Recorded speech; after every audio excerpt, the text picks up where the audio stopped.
It started as a spark. The next thing you know, the inferno of revolution is all around you and can't be extinguished. That is the South America of 2019.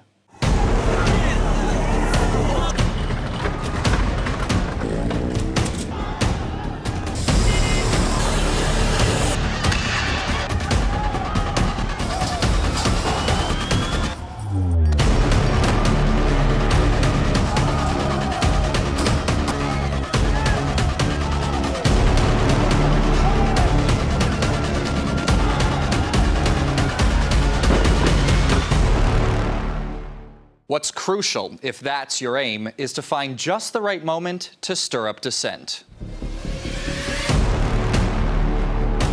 Venezuela's chaos was the epicenter. Right after the country re-elected President Nicolas Maduro, Washington pounced, challenging the government's legitimacy and trying to provoke a coup. Hola, I'm Mike Pence. Nicolas Maduro is a dictator with no legitimate claim to power. And it gracefully endowed the legitimacy to run Venezuela upon the leader of the opposition. I swear to formally assume the duties of the national executive as President of Venezuela.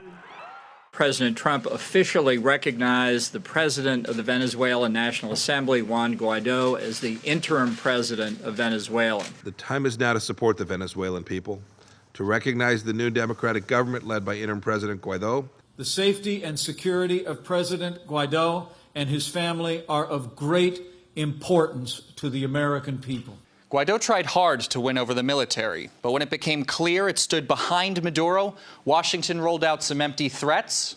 Are you considering a military option for Venezuela? We're not considering anything, but all options are on the table. All options are on the table. All options are on the table. All options are on the table. And Nicolas Maduro would do well not to test the resolve of the United States. And steamrolled the country with sanctions, adding to the suffering of ordinary people already living through economic collapse. But is it really democracy that Washington and its allies were interested in?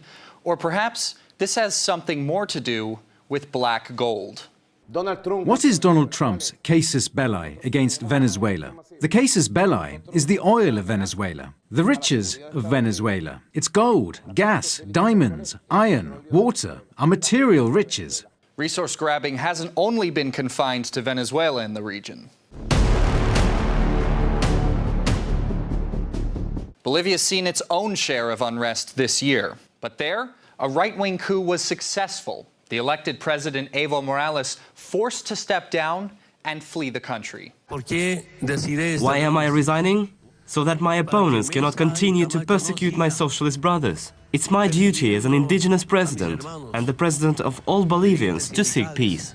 After Morales got the boot, Senator Janine Áñez proclaimed herself interim president. Not exactly a household name before that, but what's more important is who had her back. Any guesses? We pledge our support to the Bolivian people and to the transitional government led by President Janine Áñez as they prepare for these elections. We support Janine Áñez in Bolivia as she works to ensure a peaceful, democratic transition through free elections. And just like in Venezuela, it's ordinary people who are paying the price for regime change.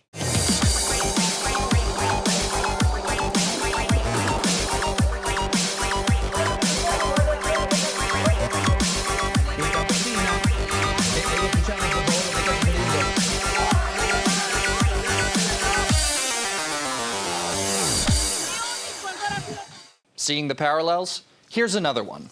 Lithium is in high demand in the United States, and that valuable resource also happens to be in abundance in Bolivia.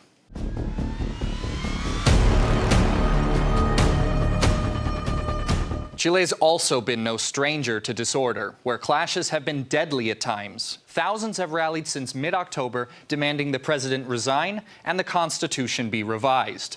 There have already been widespread reports of torture and unlawful killings following the military's deployment.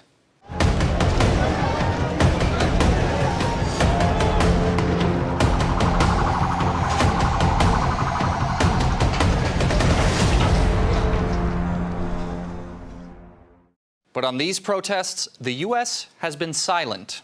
Maybe it's because the president is Sebastián Piñera, a Harvard graduate whose free market policies have shown he's happy to do business with the U.S. A case not so different from this next country.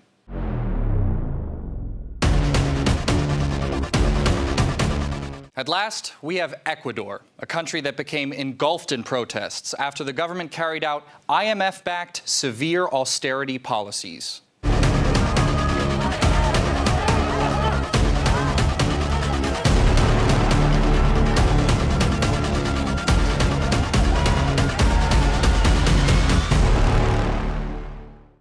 Yet again, silence from the U.S. And the reason is pretty much the same as with Chile.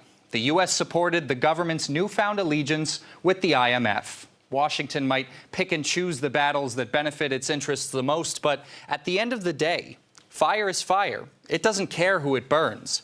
And when a whole continent is set ablaze, it becomes extremely difficult to extinguish.